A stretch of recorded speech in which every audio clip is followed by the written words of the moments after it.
연세대학교에 재학 중인 미국과 스위스, 이탈리아, 인도, 핀란드, 외국인 유학생 6명.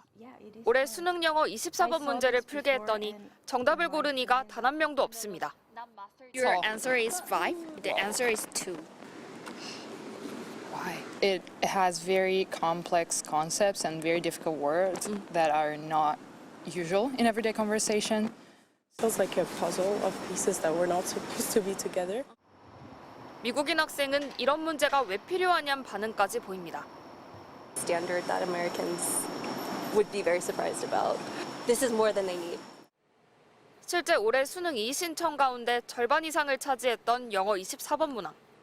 지문에 없는 단어가 정답 제목에 포함됐다는 등 항의가 쏟아졌습니다. 국어 영역에서는 해당 분야 전공 교수들이 나섰습니다. 필립 코프의 이론을 다룬 3번 문항, 칸트의 인격 동일성을 다룬 17번 문항 모두 문제 오류가 있고 내용도 지나치게 어렵다고 지적했습니다. 난수표 주고 무슨 말인지 한번 네가 해석해봐라. 약간 이런 시험 같아요. 고등학교 3학년 수험생이 2, 3분은커녕 2, 3일이 걸려도 이해할 수 없는 내용이라고 생각합니다. 저도 이것을 명확하게 개념화하는데 며칠이 걸렸어요. 한국교육과정평가원은 영어 24번의 경우 지문에 없는 단어도 수사적 표현으로 정답이 될 수 있고 국어 3번과 17번 문항도 지문을 바탕으로 문제를 풀면 정답을 고를 수 있다며 오류를 인정하지 않았습니다. 1993년 수능 도입 이후 평가원이 출제 오류를 인정한 사례는 모두 7차례의 9문항. 평가원의 해명은 변별력 확보였습니다. 사교육으로 무장된 학생들을 대상으로 최상위권을 가려내기 위해 문제를 꼬다보니 생긴 문제라는 겁니다. 반복된 논란에 킬러 문항 배제 방침을 내놨지만 변별력은 확보해야 하니 대신 극도로 어려운 수준의 지문이 등장했다는 분석입니다. 지문 자체를 좀 난해하게 해서 변별력 확보를 기하려고 하는 틀린 지문의 내용이 나오더라도 정답을 찾는 데 있어서는 문제가 없다. 사실은 기술을 요하는 문제다. 수능의 출제 원칙은 대학 수학에 필요한 기초적 개념과 원리를 이해한 문항 출제라고 명시돼 있습니다. 하지만 33년째 거듭된 시행에 등급 매기기에만 치중하다 수험생도 납득하기 힘들고 대학 교수도 황당해하는 문제들을 양산하며 본래의 취지를 잃고 있다는 비판이 커지고 있습니다. MBC 뉴스 재은유입니다. 119 구급차를 타고 간신히 시험장에 도착한 수험생. 엄마 아빠의 따뜻한 포옹을 뒤로하고 발걸음을 재촉하는 수험생. 시험장은 달라도 49만 명 수험생을 향한 응원의 마음은 하나였습니다. 자, 파이팅! 수능 대박! 그냥 노력한 만큼 최선을 다해서 잘 봤으면 좋겠습니다.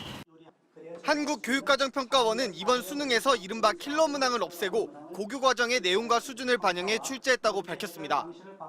사교육에서 문제풀이 기술을 익히고 반복적으로 훈련한 학생들에게 유리한 문항을 배제하였으며 EBS 교재 연계율도 지난해에 이어 50% 수준을 유지했습니다.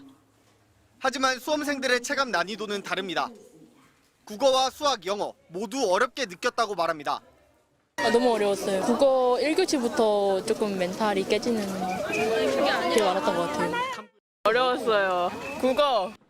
입시 전문가들은 킬러 문항은 없지만 까다로운 문제가 곳곳에 포진해 변별력을 키웠다고 봤습니다.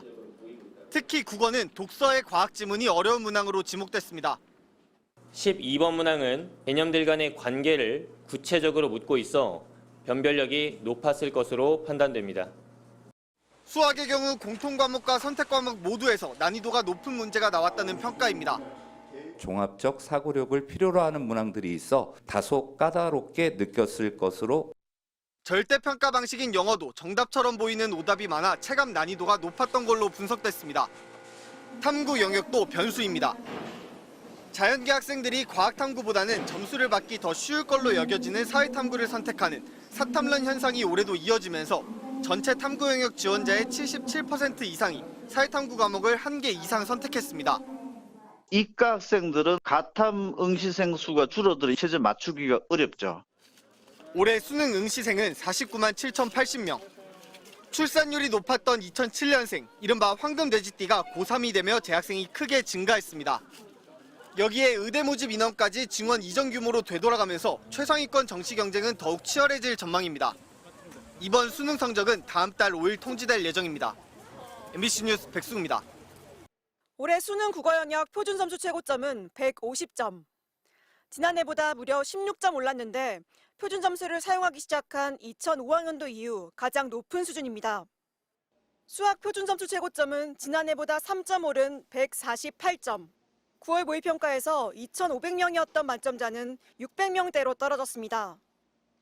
영어 영역은 90점 이상이면 1등급을 받는데 이번 수능 1등급은 상위 4.71%에 불과했습니다.